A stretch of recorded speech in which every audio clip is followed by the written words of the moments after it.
Okay, YouTube, I've got an album review, and that is the G-Eazy album, These Things Happen. Now, this came out in 2014, and this was kind of like the bubbling under the radar album compared to his 2015 album that came out and got him a couple mega hot songs off of it. Now, early, he had been around, he had been touring, he opened for Lil Wayne and some of these folks earlier in the decade.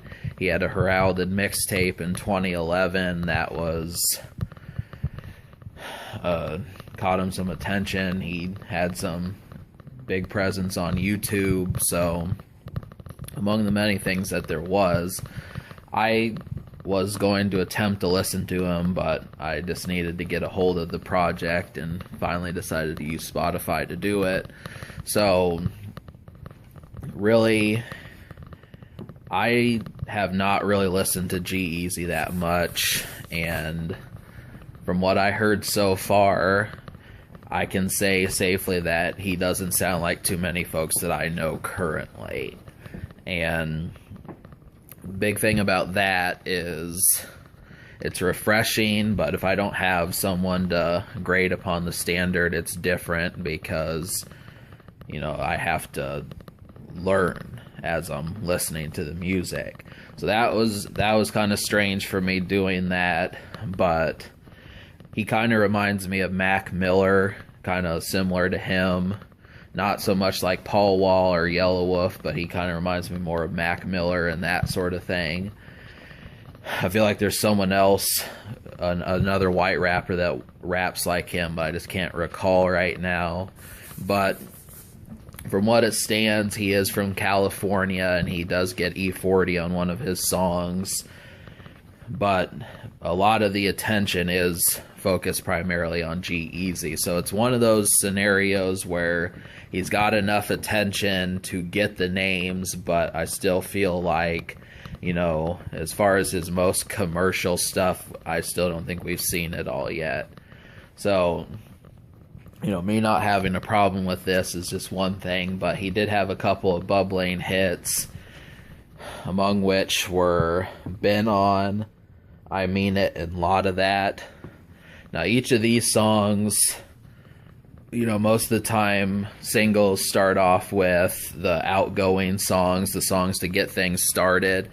This is no different, but it sounds, it's not as type of sound that you may expect from a rap song. You know, obviously, by this point, you know, this is his debut on a major label. He did have a 2012 album, but that was kind of independent somewhat.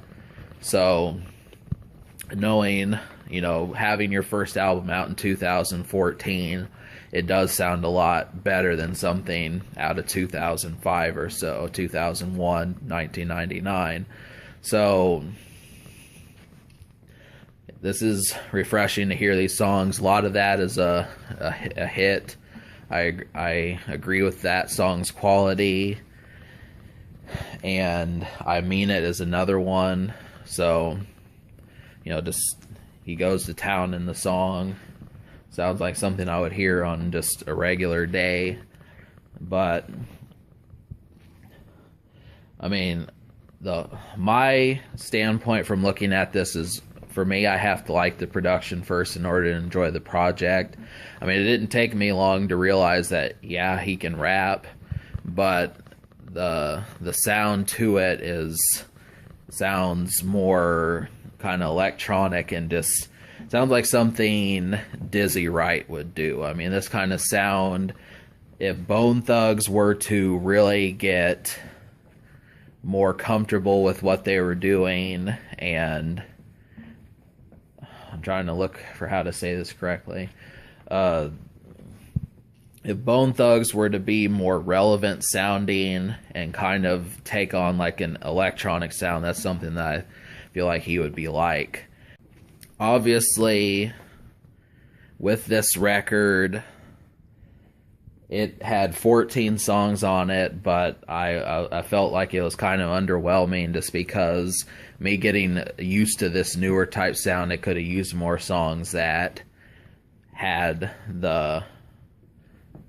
it just needed more brawn than what it had.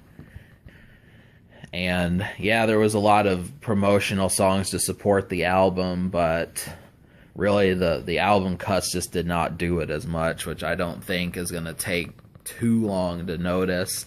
So really, for what this is, I think he can make a marketable song. He can make a hot song, but as far as like the album is concerned, it's not quite, close to stellar. I mean, it's, I'd say it's somewhere between decent and great, but it's not stellar as far as like 7, 8 out of 10 type stuff. So really me liking less than half the album, that's kind of the thing. So I really was just appreciating like some of the singles and the go-to songs versus me actually wanting to get to know this album a lot better. So the first impression is good, but after that first impression and you go to dissecting the project, it doesn't stand as well. So that's kind of where I felt with it. But I'm going to give this album a 4, and I'll give it a 5 out of 10. No, I'll give it a 4.5 out of 10. And the 6 songs that I enjoyed were A Lot of That, I Mean It, Almost Famous, Tumblr Girls, Been On, and the song I was on the fence about was Far Alone with E40. So between that, the social score will get a 6.5, and that means how well it plays around your friends. It's very presentable in terms of having songs that, are going to be on the radio and that sort of thing. He's relevant, but it's kind of tacky. That's what it feels like. And so beyond that, yeah, can this record be topped? I think the answer is yes, it could, by quite a ways. Could have used a few more cats, just wondering who he collaborates with. Seems like he's collaborating with ASAP Mob, but we could have used a few more folks that people know of. And The Future, he dropped an album in December of 2015, so that's the other thing.